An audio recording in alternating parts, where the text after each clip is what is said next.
SciTech Nutrition. Premium quality products. State-of-the-art look. Uncompromised ingredient quality. Our products work and taste good. www.scitechnutrition.com.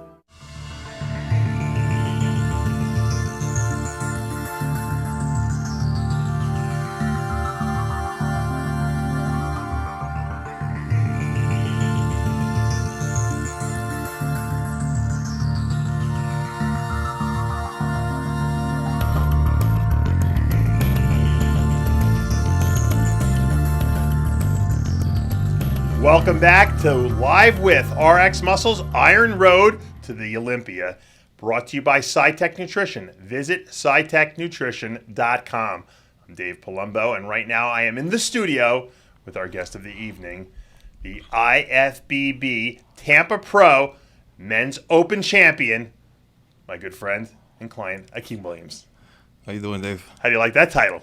Pretty good. Pretty Better than North American champ, right? Of course. Took me a while, but I actually finally did it. First pro win, so I'm happy. It didn't take you that long. It seems like it took you a long time. Yeah, it did. And the reason why I have a sneaker on my desk is because Akim Williams, as a thank you gift for me helping him as his coach, which he didn't have to do, bought me a pair of vintage size 15. He knew my size. He must have called my wife. Jordans. Now, what year was this from, Akim?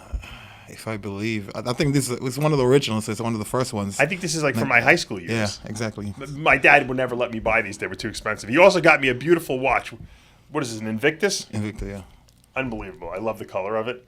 Thank you so much. You're welcome, I will shake Dave. your hand on the air and thank you personally. He gave me some style. I'm styling. I was going to wear my jacket, but I feel I got to show the watch off. I got to show my bling off. Let's talk about this victory because the week before that in Baltimore, first year show, you faced off against Victor Martinez, a legend in our sport. You know, the uncrowned Mr. Olympia, we call him.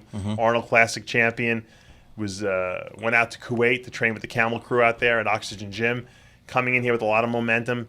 It had to be. Before you went into the show, were you a little intimidated by the whole idea of standing on stage next to Victor? Not really. I mean, I've always looked up to Victor, so it was just more of like the feeling of being amazed just to be on stage with him. So it wasn't intimidated. I was just happy to actually share the stage with him. You know? Yeah, because most of the shows you've done over the last couple of years in the pro ranks, it wasn't like an Arnold, or it wasn't where we had an Olympia competitor in that lineup. This was kind of your first shot against him, and a lot of people thought you deserved to win that show.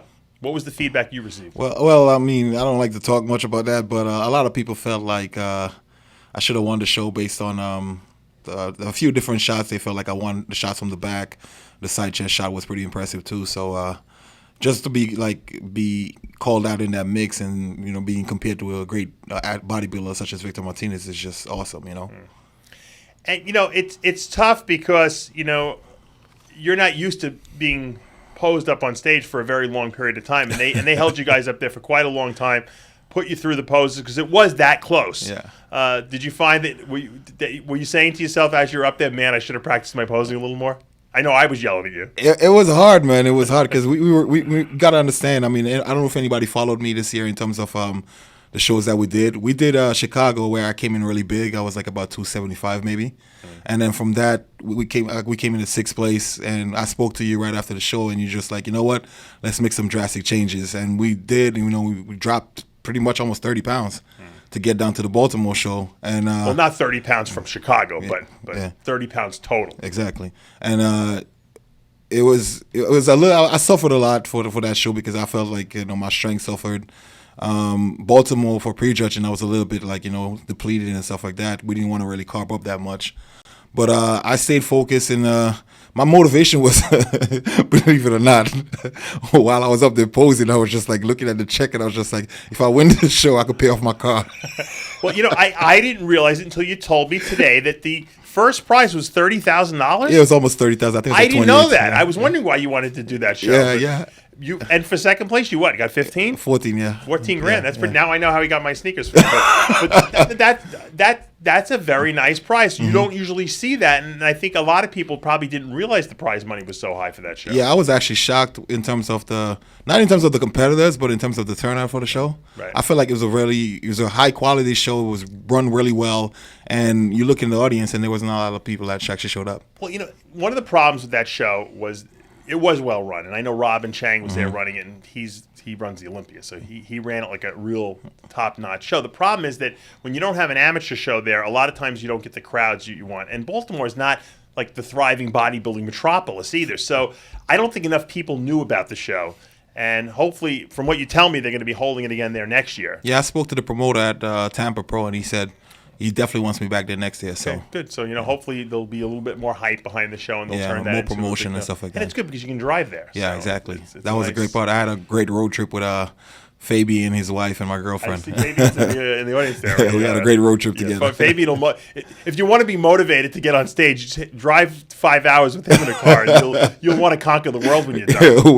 we had some funny stories in terms of me running to the bathroom and stuff like that. It was really? pretty cool, but it was a lot of fun. On the way back, did you stop in any good fast food places?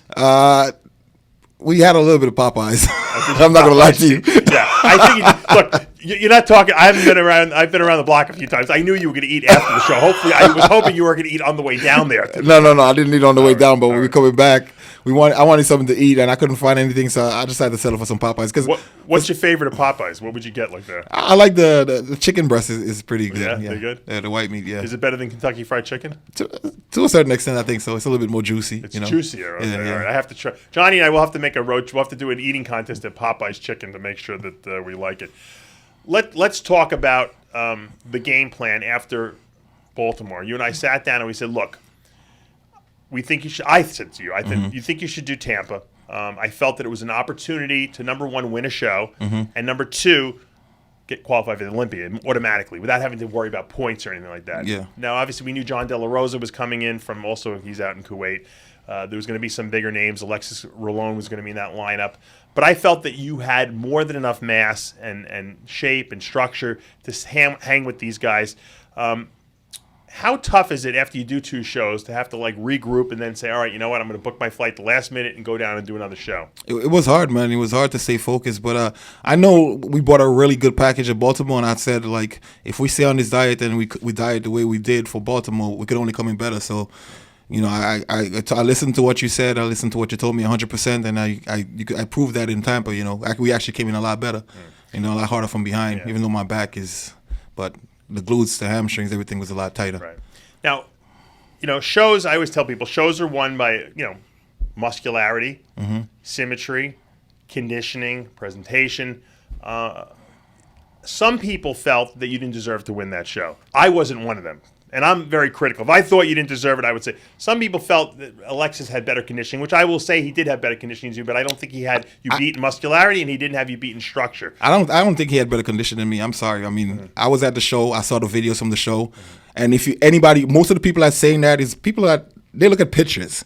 Yeah, like most of the people that saying that, they look at Styles. pictures. They wasn't at the show. If you see the videos, it's clear cut. I was a winner. I agree. I mean, when they announced me the winner, nobody in the audience actually said anything. All I got was congratulations after the show. So you won unanimously. Exactly. So it wasn't. His condition was not better than mine. His legs was not better than mine. My hamstrings, my glutes was tighter than his. As far as his upper back, maybe but when I do a backlash spread, I killed him in that shot. So I'm not trying to brag or boast, but as far as I totally won the show. I had a smaller waist. I agree.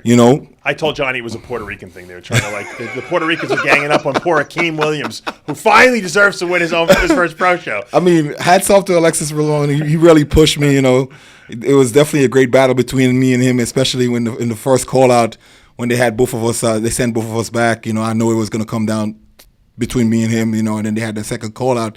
He's a great competitor. I felt like he made a lot of improvements. He did. For the short time that he's been with pro, and I think he's going to be an awesome pro in the future. But Tampa was just my time, Yeah, it was. Now, a lot of people don't realize that, you did a Bros vs. Pros like a week before you did Chicago. I connived you into doing it. I didn't even have to connive you. I just asked you, and you always come when I ask you. Yeah. And you deadlift. What did you deadlift there? I think we went up to like almost 7-something, I think. Yeah, you're over 700 pounds you deadlift. Actually, the highlight of the Bros vs. Pros was the bench press. Actually, I never even came close to trying to win it, and I actually pushed myself in that. So I was happy with that. And you almost won. Yeah. That just goes. But the reason I bring up Bros versus Pros, which is our strength challenge we do at RXMuscle here, it's our original strength challenge. Akim represented the pros. It's a pros versus the regular gym bros. And the reason why I bring it up is because you're a guy who is not afraid to push themselves in the gym, weight-wise, intensity-wise. You don't let up before a show. And, a lot of people are always asking me, how does Akim put on all that muscle? Well, you've been doing it for 5 years straight because you train hardcore. Why do you think that it is? Do you think people just get lazy before a show and they don't want to train as hard and they go to these high rep workouts and they don't push the weights anymore? I think a lot of like lately now I'm looking at the gyms and I notice a lot of people kind of like moving towards the science of bodybuilding versus like the old school just get in the gym and actually lift.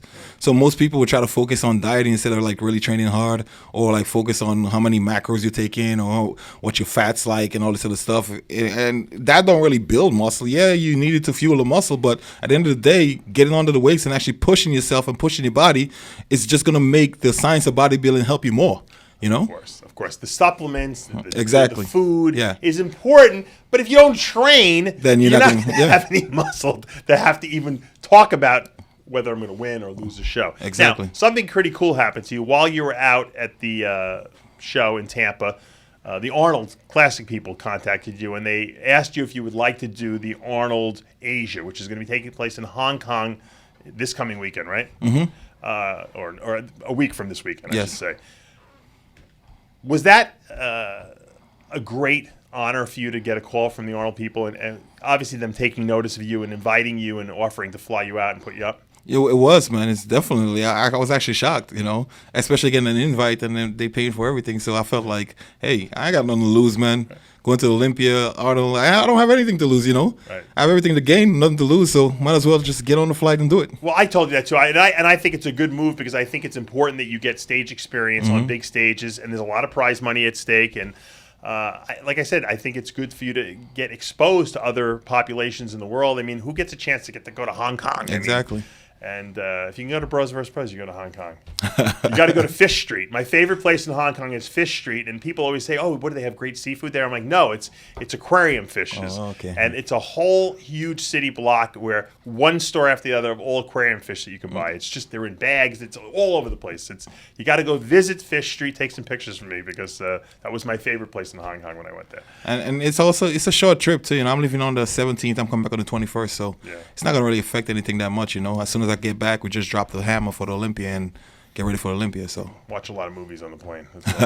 I always find that the most restful period of my life is when I'm on the airplane because no one can get to me. I rest. I think about life. I think about what my goals are. It gives you alone time with yourself where you're not on the phone, typing text messages and looking at social media. So I don't think flying is so bad. I actually like the long flights better than the 3-hour flights because those are just like kind of an interruption in your day. When you're on a plane for like 18 hours, you're sleeping, you're having meals. There's a therapeutic effect to it, although there also is a water component. Yes. And you tend to retain a lot of fluid, and so there's definitely a strategy that you and I will enact to ensure that you look the way you should look on stage. Is that a pain in the neck for you? Because, a lot of guys get dehydrated easily. You're the opposite. You tend to hold water real easily. Yeah, it's a problem, and I think we finally really figured it out because we did it 2 shows back to back, so hopefully we fly out to Arnold Asia and we repeat the same thing again. You're going to be on the Olympia for the first time in your life. On the stage with Phil Heath, Big Ramy, Dexter Jackson, all the guys that you grew up. It's actually funny because after prejudging at Tampa, I got a phone call from Dexter Jackson. You did? Congratulating me on the win. Wow. You talk to him regularly? Yes. Okay. Not really regularly, but he actually called me and congratulated me on the win. Yeah. And I was telling him, I was just like, I'm not saying anything until I have the trophy in my hand. And he's just like, shut your big ass up, you won. Oh, he told you after prejudging. Oh, okay. That was good. That was nice of him. So he told he actually told me to see me at the Olympia. So that was a great feeling, because he's somebody I've always looked up to. I always loved his physique and as a person and what he has accomplished is just totally amazing. Yeah, for Dexter to give anyone validation is good because Dexter doesn't like anyone, So if he called you up and congratulated you, he was impressed with what you brought to the stage, obviously. Is that kind of weird for you, getting validation from guys that you probably grew up, admiring? Of course, man. Like even in when I did Chicago, after we got off the stage from prejudging, I don't know if I ever told you a story about Johnny Jackson. When I used to work at the men's warehouse, I had a friend of mine that was into bodybuilding, and one day he brought a magazine in and he showed me a picture, and there was a picture of Johnny Jackson, I think when he was with Muscle Tech, I think. Okay. And I looked at that picture and I just stared and I was just like, I want to look like that someday. Really, that one picture? That one picture just That's funny. did it for me. I want to look like that one now day. you're on The stage. traps, the triceps. That's what I want to look like, you know. And then to be backstage in Chicago, and he came off the stage, and he's just like, "Holy shit!" He's like, "Kid, you're not missing anything."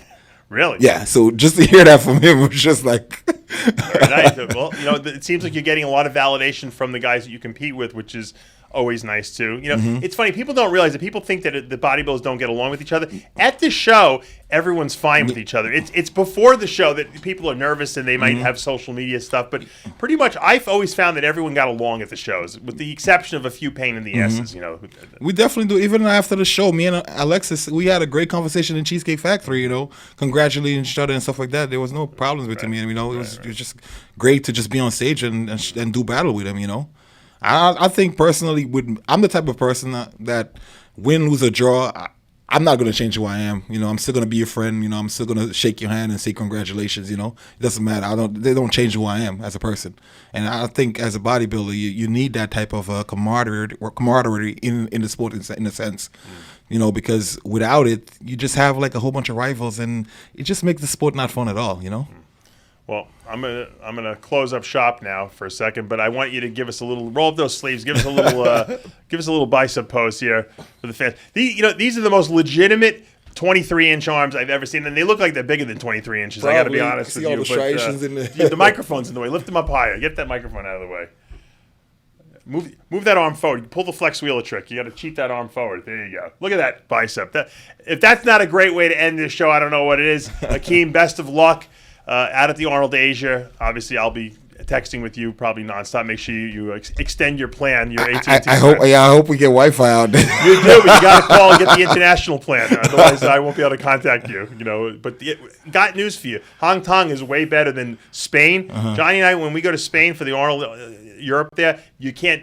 The internet is horrendous there. Oh, wow. So, but the Asian people got it down, Okay. so you'll be fine. Okay. And then, of course, we're going to see Akim Williams up on his first Mr. Olympia stage come September.